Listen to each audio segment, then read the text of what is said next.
So here we have the Nissan Qashqai on a 19 plate. I'm going to start off firstly by showing you around the outside of the car, and then we'll hop in and run through some controls on the inside of it. From the outside you can see it's a 5-door car with alloy wheels and tinted windows. We're going to start off inside the boot area first. As we approach the back of the car, you can see we have reversing sensors, plenty of boot space as well, along with that 60/40 split folding rear seat, should you wish to increase this space even further. And then underneath this tray section, you can remove 2 separate tray sections to give you even more space again. Okay, so we're just going to work our way back around to the front of the car, and then we'll hop in and run through some controls from there. Now that we've done a full circle of it, you can see it's in lovely condition the whole way. Just briefly before we climb in, I think it's well worth seeing the interior from this exterior point of view. There's plenty to run through on the dashboard, so let's hop in and we'll do that now. Okay, now that we're inside the car, we're going to start with the dials. On the left-hand side, we have the rev counter and coolant temperature gauge. On the right-hand side, the speedometer and fuel gauge. In the centre, you can see the total miles of this car. They are 47,918.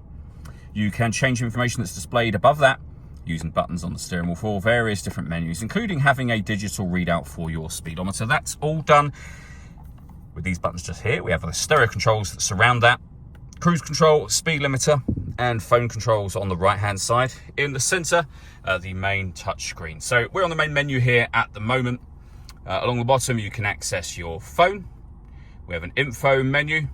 We have our audio menu, and you can see just here, AM, FM, and DAB radio, CD player, USB input, Bluetooth audio, auxiliary input, and Apple CarPlay as well. We can access our satellite navigation map from there, and obviously input destinations from the main section. And this is where you'll pair up your phone in order that you can use most of those things that I've just shown you.